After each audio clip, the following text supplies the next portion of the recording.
Muita gente está se perguntando o que vai mudar em sua vida depois da vacina. Vamos lá. Vou te dizer primeiro o que acontece depois de você ter feito as 2 doses da vacina, seja ela qual for, Coronavac ou AstraZeneca Oxford. De acordo com os dados apresentados pelos fabricantes às agências reguladoras de saúde, você atinge a proteção desejada cerca de 15 dias depois de ter feito a 2ª e última dose da vacina. A partir disso, o risco de ter Covid se reduz entre 50% e 70%.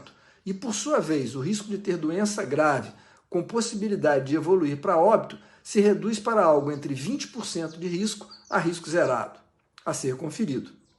Se a proteção da vacina com relação à infecção é de 50%, você ainda pode ter a doença e também transmitir.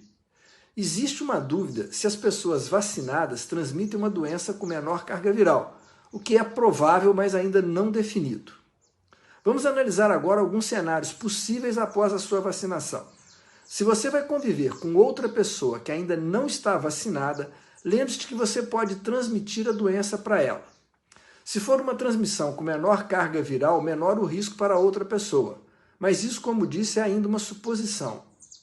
E isso pode mudar de figura se a pessoa não vacinada pertencer a algum grupo de risco, como, por exemplo, idosos, grávidas, diabéticos, obesos, crianças menores de 2 anos, etc.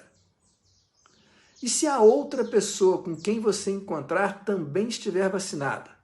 A possibilidade de transmissão ainda existe, mas os riscos envolvidos são bem menores.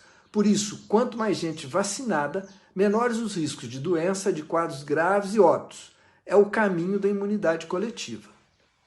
Agora pense no inverso. Os riscos em relação a você, ainda que vacinado, ainda que com risco reduzido, se você convive com pessoas não vacinadas e se eventualmente essas pessoas estiverem contagiantes, você ainda tem risco de se contaminar. O seu risco de doença grave é muito reduzido, mas não é zero.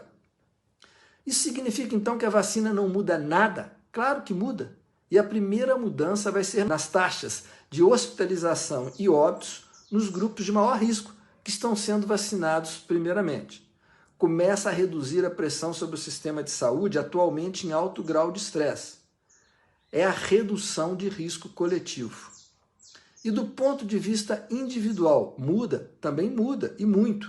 Mas tudo é uma questão de entender riscos e saber quais você considera como aceitáveis para você e os que te cercam, e para a coletividade. E quando você que foi vacinado vai poder ficar com baixo risco sem máscaras com outras pessoas? Quando você estiver em ambientes bem ventilados e pouco aglomerados, onde todos estejam vacinados ou já tenham seguramente tido a doença. Em um almoço de família, por exemplo, avalie quantos participantes já estão nessa situação, quantos estão em grupo de risco, quanto tempo vai durar esse almoço, em que ambiente ele vai ser feito. Aí você decide. Mas lembre-se que, se bem usadas, as máscaras oferecem uma proteção em torno de 80% com relação à infecção. Em função do que foi dito, considere que máscaras ainda permanecerão por um bom tempo, mesmo entre os já vacinados, como mais uma camada de proteção, visto que estamos ainda em um período de alta transmissibilidade da doença. Obrigado.